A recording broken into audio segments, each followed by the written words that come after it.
Glad to see you once again. Thank you, every one of you. Thank you for joining. Glad to see you. We hope you are all enjoying your weekend. God bless you. Please don't forget to subscribe. Don't forget to subscribe. Don't forget to subscribe. Please press the subscribe button so that anytime we have new video, you'll be the first person to be alerted on that. And also you can press the bell button. That will give you opportunity to know immediately we have a new video. They will become the political atmosphere, a toxic, racist undercurrent. Driven right, we have gathered those directly affected. Some terribly so. We put them together with politicians, leading thinkers, and cultural commentators. What does it say about us, this Britain? First, they will become irrelevant, and at worst, they will risk going out of business. For some time now, myself and others have championed the urgent needs for adequate inclusivity of PME in our region, and we are proud of the progress we have made so far in our respective capacity. However, the task ahead is enormous, and hence the need for all PME groups to come together to fashion out path by creating enough awareness and participating in the community development activities so that we can use these realities to reshape and redirect the political discourse in our region and by extension and the UK at large. Community development services. My mission is to promote peaceful and inclusive society for sustainable development, to provide access to justice for all, and build effective and accountable and inclusive institutions at all levels, to reduce inequality within and among countries, to tackle social exclusion issues, to reduce rates of offending and empower vulnerable women, such as female inmates and ex-offenders. Why are we here tonight? Do we really need consultation? Yes, because we need to work with the leadership, and at any point, if dialogue necessary, this is the time we need to sort it out. The structure, one way to do it, before I proceed, credits of the artwork to Joe Shakespeare. Thank you for the work. The structure to do it, and the one way to do it, is for us to come together, because I believe if you want to work fast, you work alone, but if you want to work far, you work together. This is the time we need a collective effort. On that note, I would like to welcome Elena Morgan, the senior curator of NEMA, because the reason why we are here tonight, we know how much it costs to have to hire a venue for events like this, and the cost of NEMA management, they give us at no cost. On this note, we need to know more about what NEMA is doing, how PNM community will embrace and also work along with NEMA to achieve their goals. Elena?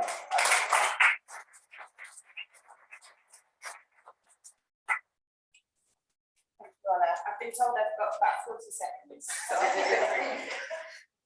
So firstly, just a warm welcome to NEMA. For any of you who haven't been before, I hope you will come back and experience some of the programs we have through the week, and to old friends that are going on. It's really lovely to have you all here, and we're really delighted to host this event and other events like this, so do think of us in the future. But I guess I just wanted to give a very brief introduction to what we do. So Middlesbrough Institute of Modern Art, or NEMA, is more than a gallery or museum. It's a civic space with a social function.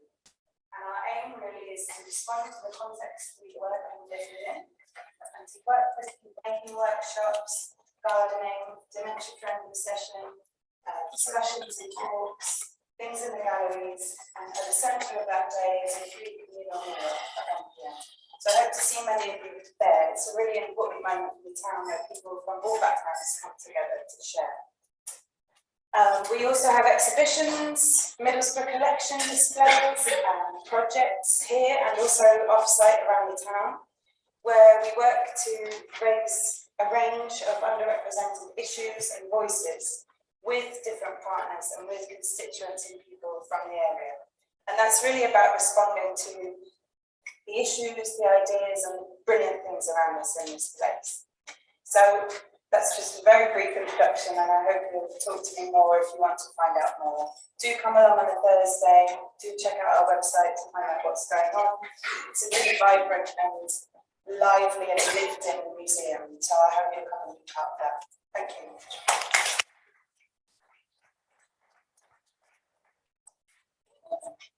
Thank you for the brief introduction.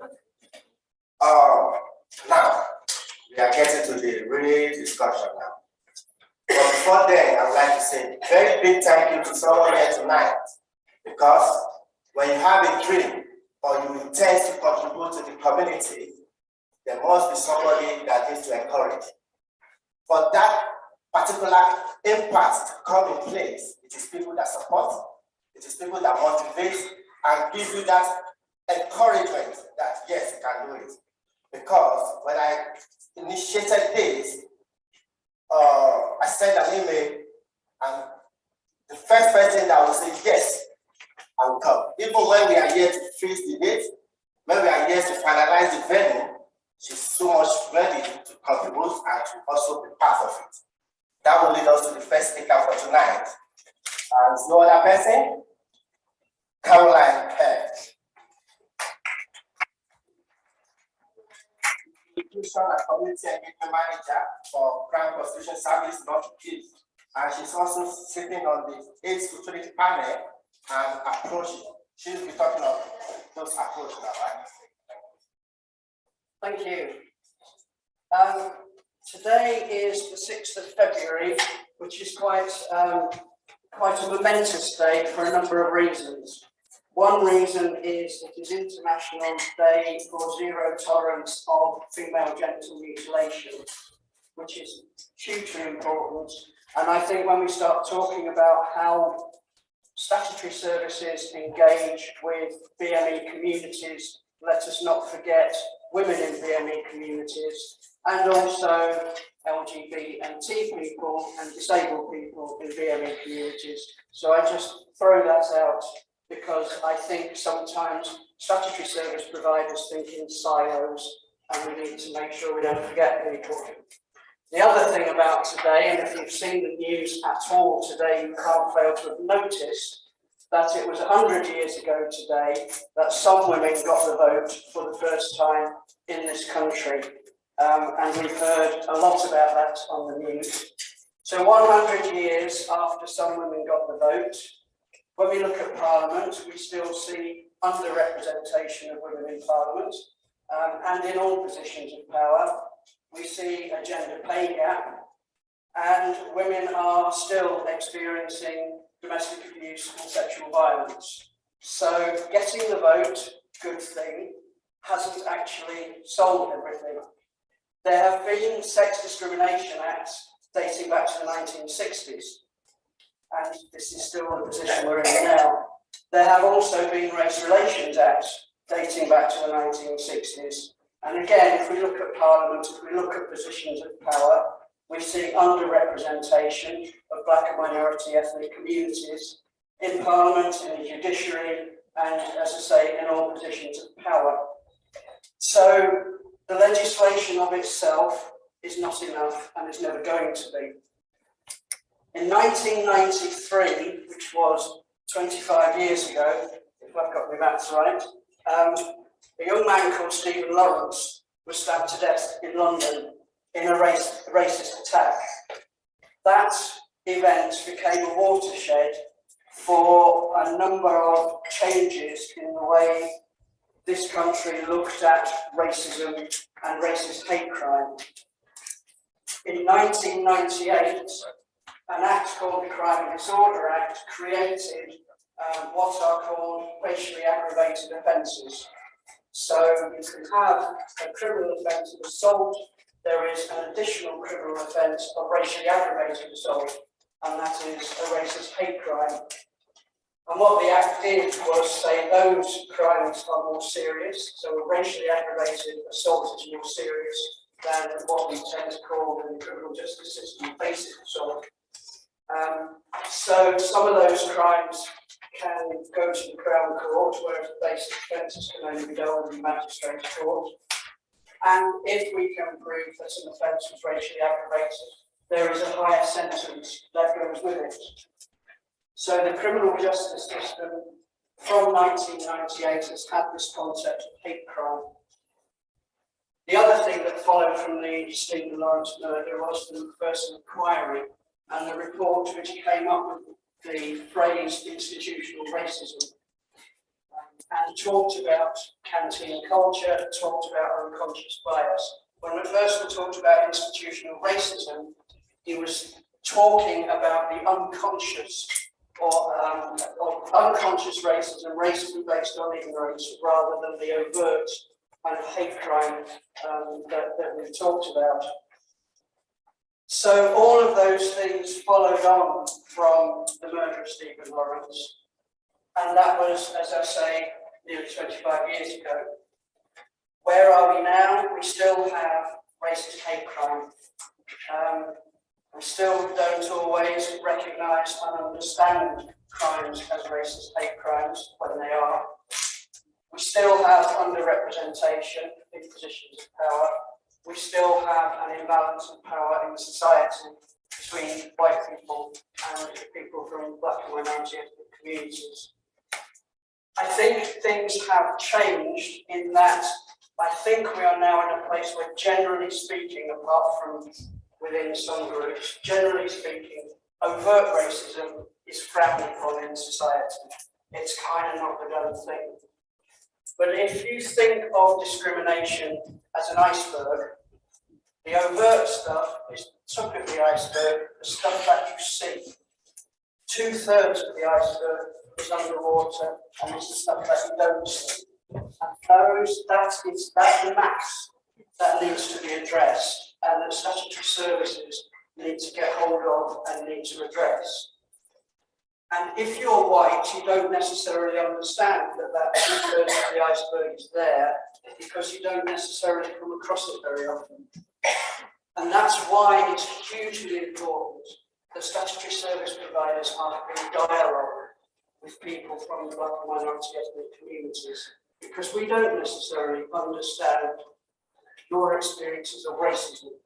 We need to understand better, and we can only understand that by having a dialogue with you and by listening. And listening is hugely important. I think there is still a long way to go, but I think criminal justice agencies are starting to understand that we need to listen, and we need to listen hard. Within the CPS, we have set up what we call hate crime scrutiny panels. It was an initiative that started in West Yorkshire about 10 years ago, I think, where the CPS in West Yorkshire realised they weren't dealing with racist hate crime terribly well. So they decided one way to try to address that was to invite members of black and minority ethnic communities to come and have a look at some of their hate crime files and tell them what they thought they were doing well and what they thought could be done better. And it was hugely successful in West Yorkshire, so it was rolled out across the country.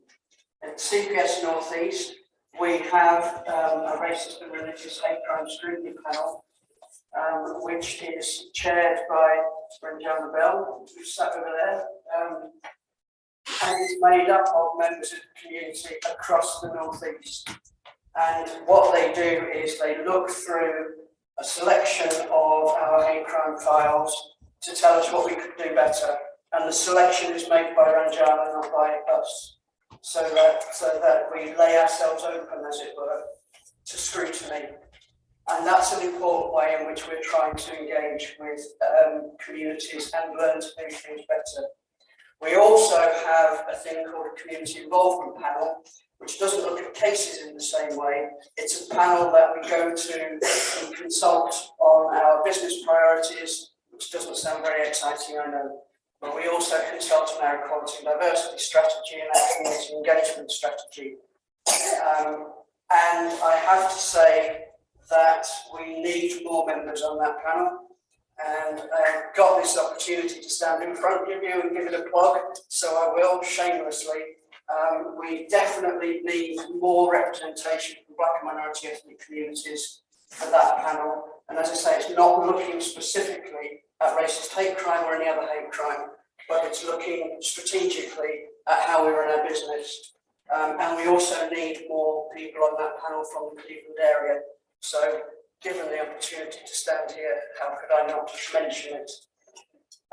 So yes, our panels are an example of some of the ways in which we're seeking to have dialogue with communities.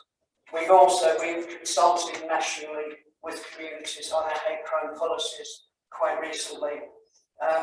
Police have their independent advisory groups and are seeking to engage with communities in that way. And there are various other consultation processes and ways in which criminal justice agencies are seeking to engage with communities. I think we all recognise we've got a lot more to do, but hopefully we've started the dialogue in a way that's positive. And today seems to me to be an opportunity for us together to explore other ways in which we can hear voices and make sure we're acting on them. Thank you.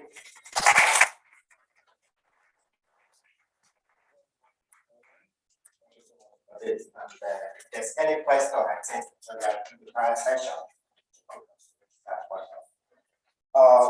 I think it is necessary for me to bring to our notice that the LP for Middlesbrough, he sent his apology. He's in Westminster, if not, he should have been here today. So I think that's necessary to let us know. Also now, we will go to the keynote speaker. That is the main reason why we are here tonight. That will lead to Richard Hardiman, who is going to be talking on the factors favoring minority inclusion in decision making.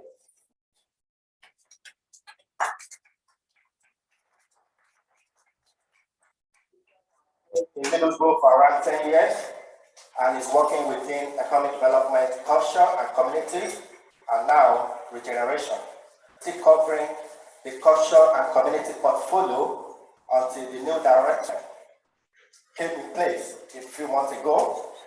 Currently, Richard is leading on social regeneration at Middlesbrough Council, right?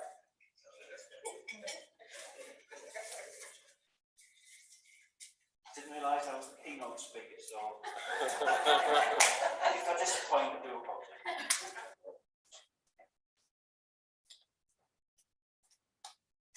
The subject I was going to try and cover today is inclusion in decision making, and I've taken quite a broad definition of inclusion to address any specific points you want to raise in terms of questions.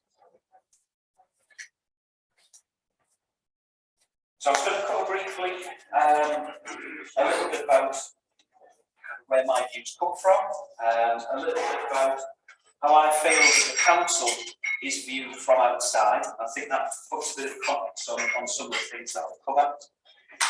Some of the common mistakes that I've certainly seen throughout my career, probably made all of them, but there's certainly things that I see relatively regularly. I'm sure some of you all will as well. I'm going to make a few suggestions as to what I believe the solutions to that are, and just use a live example at the end about social regeneration to make sure that I can kind of give some perspective with an opportunity for us to do something about some of the common mistakes I've raised. Everybody hear me okay? So firstly, I'm here as a council officer. Obviously worked for Middlesbrough Council, but the views that I'm going to express are my own. And I'm flagging up that that's a disclaimer, because I want to come back to that point in the presentation. I'm currently Director of Regeneration, so all the kind of the physical regeneration of the town that you'll see going on is something that I work on. But I'm still covering the director's role for culture and communities, which obviously has a lot of the community-based activity with it. And I'm currently leading on the social regeneration agenda, which is the council's work towards balancing up the physical regeneration of the town with the social regeneration. That's my background. So firstly, this is my view on how I believe the council are perceived from outside of the four walls of this centre. Firstly, we quite often get things said about the council believes this or the council does this. And it's really used to get across that the council itself is not a living, breathing thing. It's one of those things where we should use this example. When people say, oh, the council have got an agenda against me, or the council have got an agenda against people like me. To be honest, I wish we were that organised. The council itself is not, it's a collection of people doing a vast variety of very different jobs. Council policy, we have policies for just about everything, and a lot of them do cover inclusion. So council policy itself is not set up to exclude people. And a lot of the things that happen where people do feel excluded is not because of the policy necessarily, it's because of the individuals. We have a corporate value which is about I engage and consult with others, I seek feedback from others, I understand the needs of others. And that I think is really important. It's one of our 5 council values. And it's something that I certainly would subscribe to, and I think most people would. But what we have ultimately is not one living, breathing thing. It's over 1,000 individuals making individual decisions. And that's where it kind of goes back to the disclaimer. That every individual that is making a decision to apply policy, or to interpret policy, or to do something, is making their own individual decision within that framework. Getting all of that right all the time is obviously what we're striving to do. But outside of the council, there is a perception that there is a big machine. The council is one entity and is a very big and complex machine. And as I say, I wish that we could act as joined up as that every time. Not always.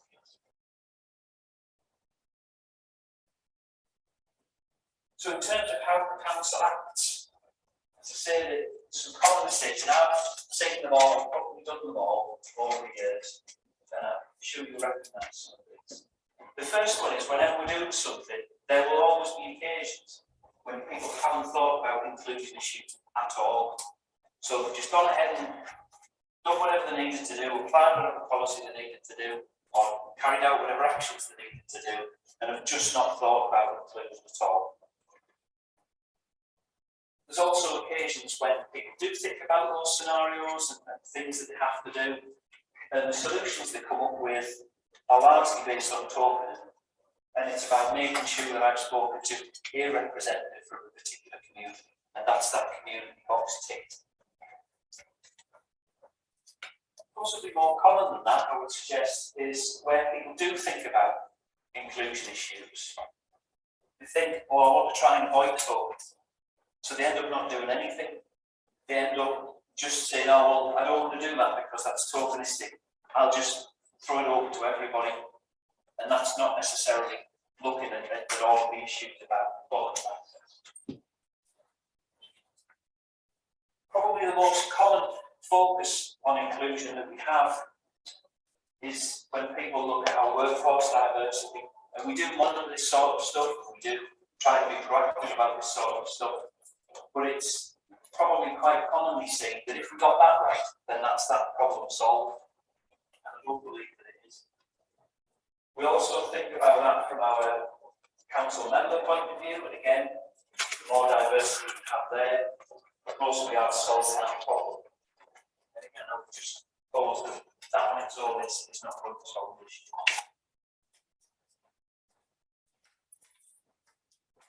So in terms of what the potential solutions are, as I say, I've taken a very broad definition of inclusion. I've taken a very broad scope of issues here. Generally, so all of this being resolved so that people feel more included is for all of us to get closer to our communities. So for all of the council services, for all of the council staff, and the council leadership, council members, the closer we get to our communities, the better that feeling of inclusion is naturally going to be. He talks about knowing who our communities are. I think we've got quite a lot of knowledge about certain communities within the town because they've been here for longer. We've had more projects that have engaged in those kind of communities. And there's a bit more of an understanding about the needs and the roots in those communities. But the ones where we really struggle are the ones where we know there's a community out there, but we don't really know who it is, or where they are, or how quickly it's growing, or what issues they have. And I think that's yet another one of those issues that leads people to think, oh, I don't want to do something tokenistic, so I won't do anything at all. We've also got to make sure that we ensure that the opportunities that we have for inclusion, engagement, and influence particularly are real. Because I think if any community, from any background, can't see a perception of influence, then that's going to be a real turn-off for them. And it's one of those situations where, again, I'm really tokenistic engagement, I'm really tokenistic inclusion. It's ultimately about influence and what are we doing with what is coming forward. And where I said earlier that the workforce and member representation isn't an answer on its own, it's actually a very symbolic part of the solution, because I think if you can see that it is represented through the workforce and it's represented through the councillor representation, that at least gives a suggestion that the organisation will be listening. So it's one of those things that it's very symbolic, and it's something that we clearly need to keep an eye on, doing as much as we can. I just want to try and put some of those thoughts into a real live example at the moment, and something that we're doing about social regeneration. Now, social regeneration we've defined as ensuring that everybody in the town can play their own part in the town's future. And it's one of those things where the physical regeneration of the town as well as the way, but the question quite rightly gets asked, yeah, but what about the people of the town? You could say that everything that the council does that isn't about building something is social regeneration in a way, but that's not really what we mean by it. What we mean is making sure that all the people in the town feel included, feel listened to, feel valued, feel as though their part in Middlesbrough's future is valued. It's a major focus for the mayor. And for me, it's about how we drive public service forward. It's not about doing one or two actions now, a couple of projects, and then we'll move on to something else. It's about how do we shape public services in the future so that they are fully inclusive, looking at all of the community within Middlesbrough, and looking at how that community can be regenerated. So we're doing some work at the moment, which will be starting in the next month or so, and we see this as an ongoing process. There will be a start to this, which will, as I say, be over the next few months, but it's something that we're going to keep trying to embed across everything that we do. To do that, we need to get out and talk to people, but it's very, very important to us that this isn't a consultation on what we think. It isn't something that we're going to be putting out to everybody to say, what do you think about this? It's not going to be a questionnaire to fill in. It's not going to be anything like that. It's going to be based on conversations. So we've got 5 core questions that are conversation starters. And it's things like, what's life like in Middlesbrough for you? And what's life like in Middlesbrough for the people around you? About what life is like in Middlesbrough. But the critical thing for me when we talk about inclusion is that next point. The whole thing is based on the council taking away its assumption that we know best, or that actually that we know anything. So it's going to be based on collecting the evidence, collecting everybody's views, collecting all of those conversations, and trying to look through that to understand what the community really feels, what different communities in Middlesbrough really feel, and then doing something about it. As I say, it's not a consultation. We're avoiding anything like statistically valid surveys, so that we aren't going to be standing up and saying that 73% of people under the age of 30 in Grove Hill think X, because in some ways I think that makes some of our approaches to inclusion worse, because we then assume that that group only has one view.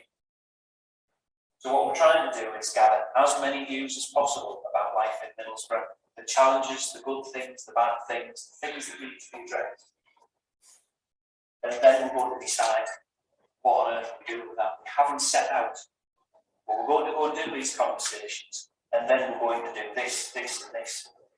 We're assuming that we don't know what people are going to say, so we're going to do the conversations, engage with as many people as possible, in as many ways as possible, and then have a look at, well, what does that tell us? And what does it tell us that we need to do with public services in Middlesbrough? That will then define what we do around public service reform. Now, in the past, and looking back on some of the things that I've flagged up as kind of our common mistakes, we've decided what we were going to do with public service reform already. We put it on a bit of paper, we send it out to everybody, and we collect some responses in and say, yeah, everybody's on board with what we're doing. Or we'd have gone a bit further and had focus groups, we'd have done different community events, but it would largely have been around, this is what we think. What we're trying to do with social regeneration is collect as much of that back in from the community as we can without doing any publicity. We're not going to put anything in the Gazette. We'll get views largely based on how people see it. So what we're trying to do is identify as many organisations, groups and individuals that want to act as a host, and it's a host for a conversation. So say for example, you have a public sector organisation that's active in a particular area or a particular community. It's about us providing the resources to that host to be able to hold as many conversations as they can, collect as much feedback as they can, and feed that into the process. But we're not just doing this as a one-off exercise. We want to build that community of hosts for the longer term so that we can get a lot of that feedback in, have a look at what it tells us, try and come up with some proposals around how we might take forward public service reform, and then put that back through the hosts to start further conversations about whether that's appropriate, whether what we've come up with is something people are broadly wanting to engage with. Now we'll be monitoring the coverage of hosts because what we want is to be inclusive. Now we're acutely aware of the fact that we're working through MVDA. Tracy's here tonight. Now MVDA have got a very large database of community organisations, but it's not every community organisation. So we'll be working through MVDA to get to as many as we can, but any suggestions anybody has about other ones or individuals who want to go and host conversations because they feel they want their community's views to be included in this. Sorry, can you explain to people? I know what I'm starting with MVDA. Sorry. MVDA. Middlesbrough Voluntary Development Agency. They're the kind of leadership organisation in the town for the community and voluntary sector. So a lot of groups are kind of registered through MVDA. So essentially what we're saying at this stage is there's a whole load of views, viewpoints, perspectives that people have in Middlesbrough, and we want to try and understand in as many of those as possible. The best way that we can find of doing that is to work through a network of hosts and not do it as a council thing. The more of that we can get back in, the better we can inform the public service reform agenda, which should determine what the council and its partners look like in the coming years. We'd obviously ask anybody in this room who feels they would like to host conversations, would like to feed back in the views of their community or of their friends, anybody, the more we can get the better. But we want it to be ongoing. This isn't a kind of collect it in, do something with it, present it to everybody and move on. It's about us doing this as a continual process so that over time, the policy making, the decisions and everything else that the council does gets closer and closer and closer to the communities that it serves. And more people get the opportunity to have influence over it. Because at the moment, we could carry on doing things the way we've always done it, making some of those common mistakes. And that might suit some people might feel it too, but we don't get the sense, we don't get the feedback that that's necessarily working. So the social regeneration example is one way of us saying we want to do this differently. The way we're approaching it is saying we want to do it differently, but we're almost not going to determine how we're going to do it until we've listened to people. So the whole process is about engaging, listening, and then trying to do something with that feedback so that we get the longer term process of engagement right. And that's the example. If anybody wants to catch me afterwards or wants to propose that they would like to host conversations, we'll sort all of that.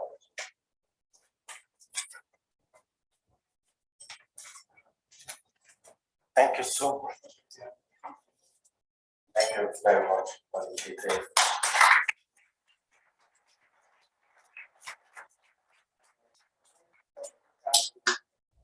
Highly welcome to join the panel at this time. So if there's any question, please pen it down. Very sure it's ready to answer. That will take us to the next speaker, which is Marshall Garrett.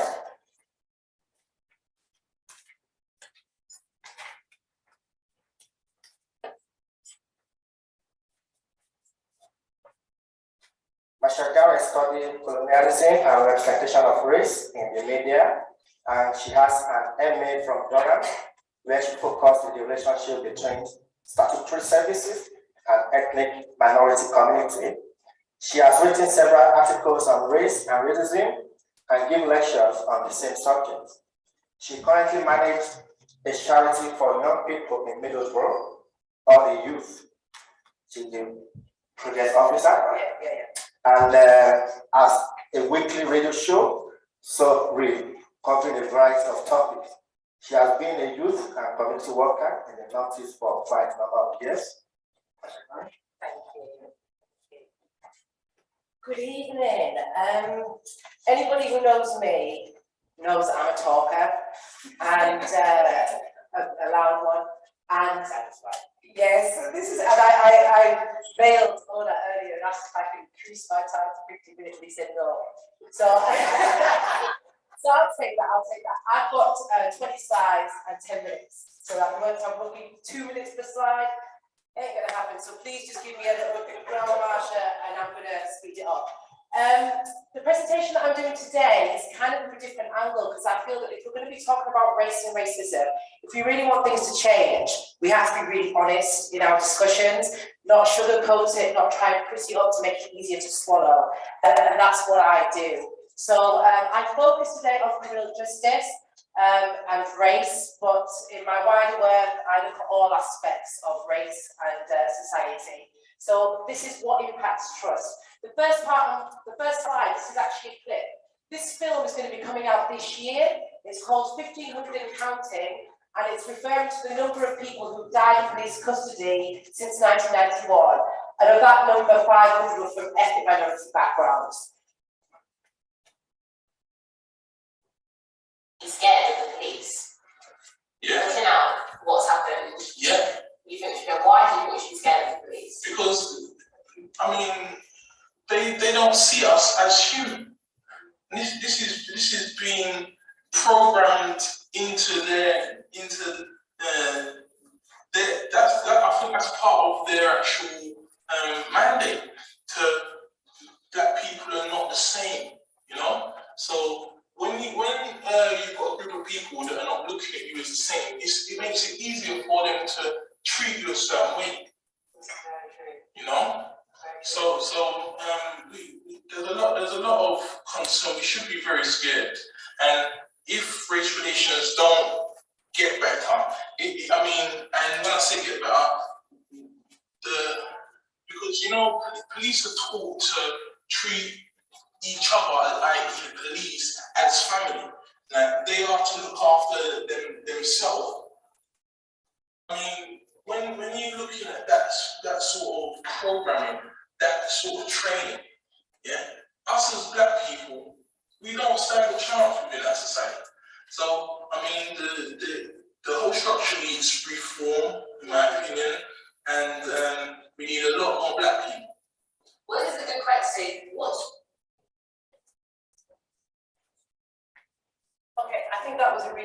clip. And what he's saying there's a couple of points that I based this entire presentation on.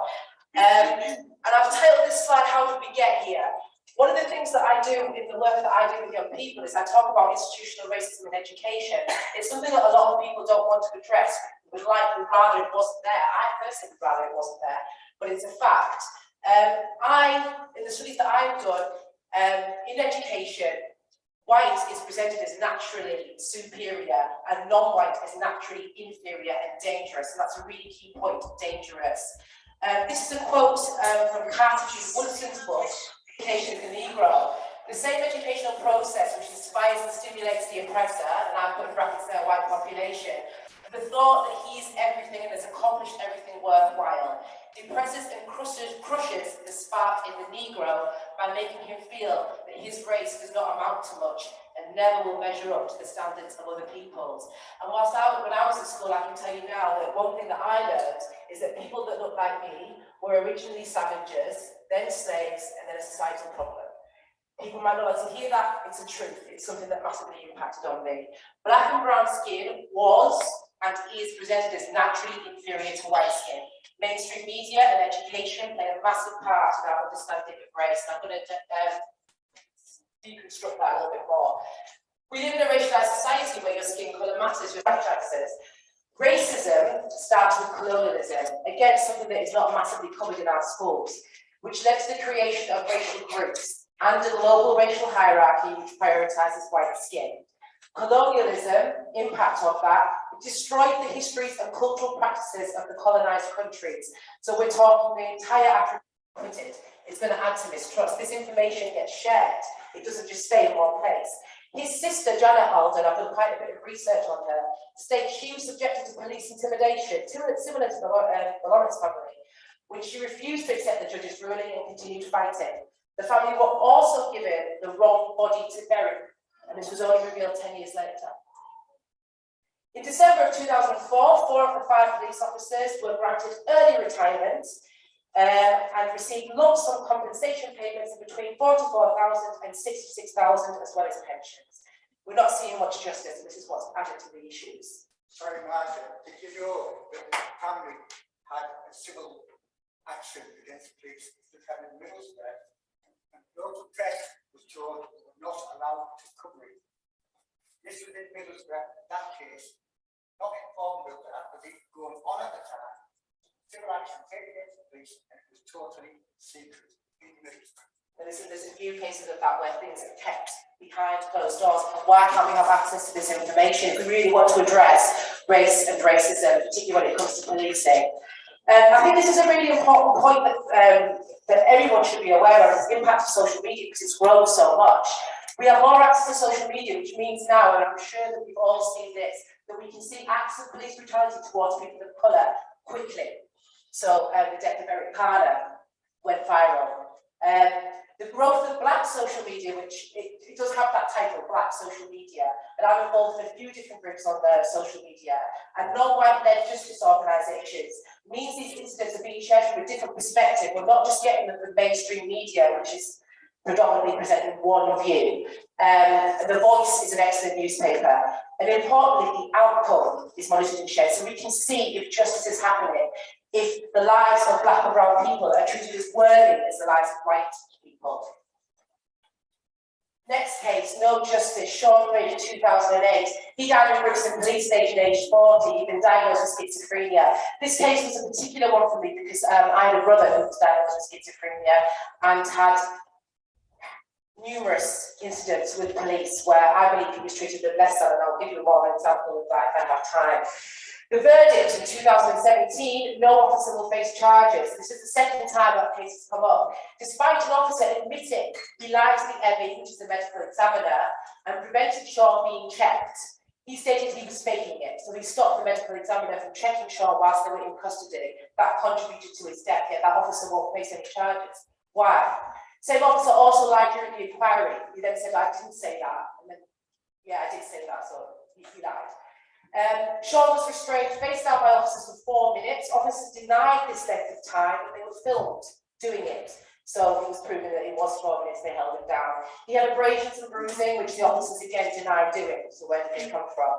He was left unattended and raised that position, which is a very uncomfortable position where your arms are behind your knees, in a police van for 10 minutes, unattended, before being carried into the custody suite, semi-naked again, which is still right, unconscious and dumped on the floor. He had urinated on himself, and he was only moved when he was in the wet. So he was left on the floor of the custody suite. He died at the door. That's how I see it.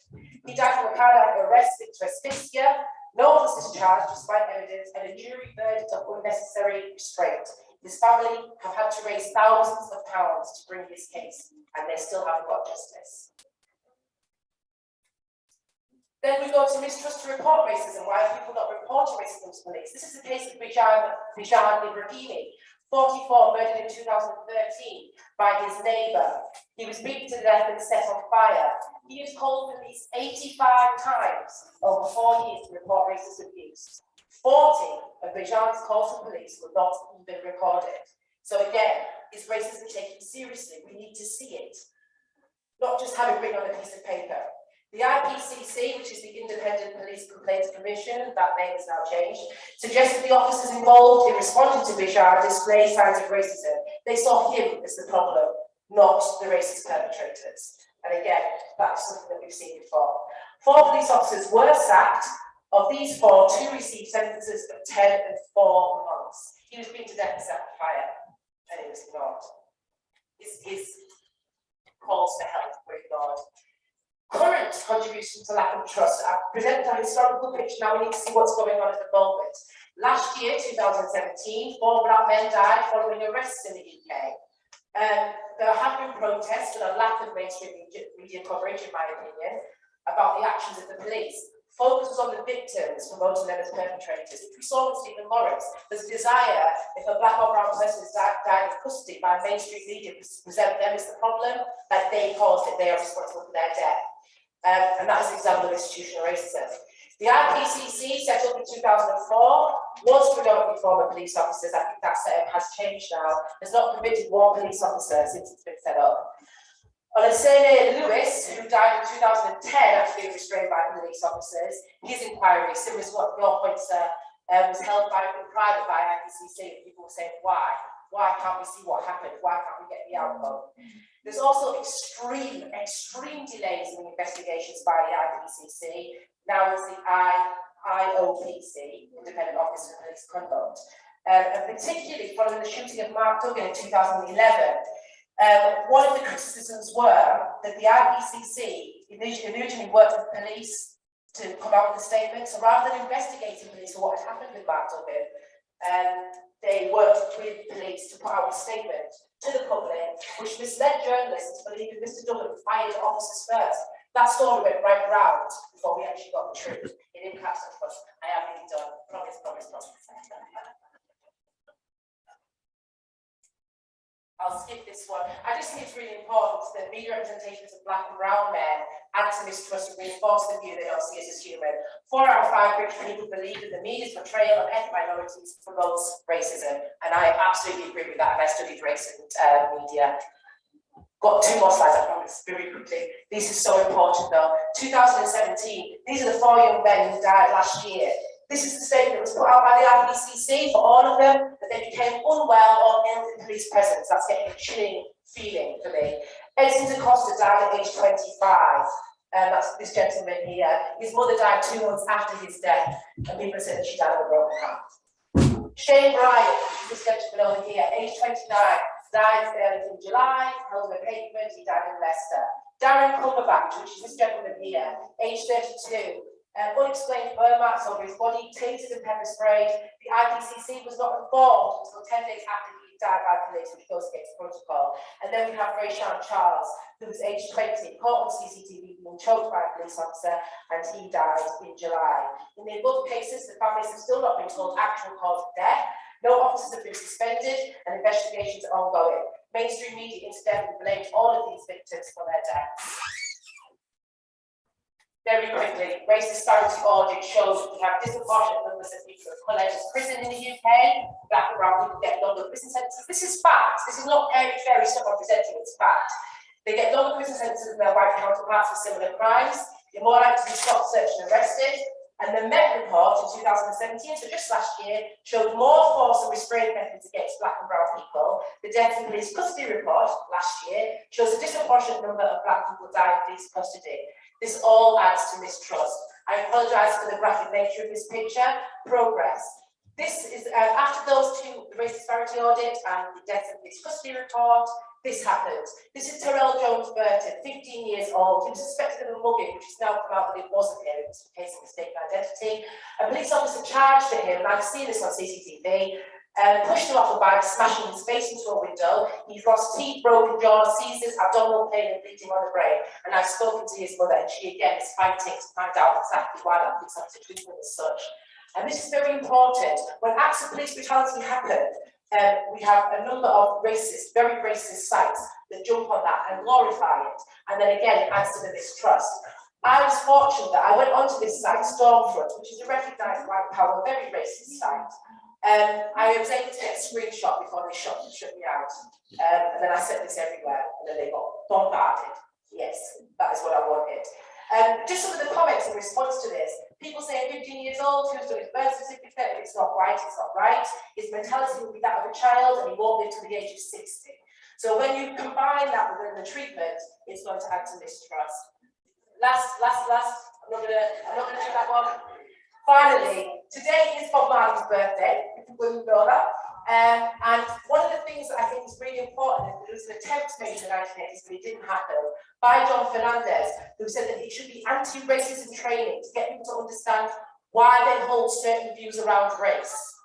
Why is it that they use more force against black and brown men? Is it because we have all been educated to see black and brown men as more dangerous and needing to be controlled? It's to break down and deconstruct Eurocentric education.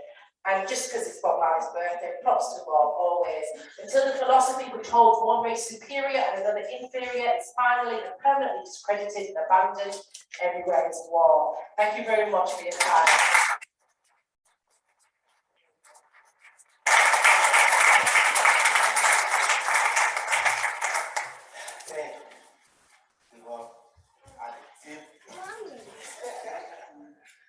And I'm very sure China tonight to also support that argument or argument. At the same time, Caroline is still on the seat from the Crown Constitution Service, while China is sitting on the receiving argument and also working with IAG on the top there. This will really lead us to the real panel discussion. And looking at our time now, I'm very sure we still have something to achieve through that. So I would like to call on the people that is going to be on the panel list. From my list here, we've got Habas Tihairu, is from the Refugee Forum, Northeast, and Locadia Shedeka, she's from Women Network, yeah. And Bini Araria, she's a community worker. And we've got Professor Astrid Waldin, she's the Associate Dean from Teesside University, Research and Innovation.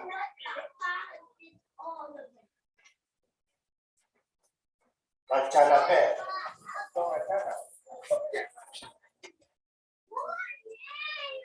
Yeah. These are the people that is going to involve in this discussion for tonight, and we've got the moderator. The moderator is no other person than Dr. Shagowawa. Dr. Shagowawa is a registered medical practitioner with international experience and higher specialist qualification in public health from UK, Ireland, USA, East and West Africa.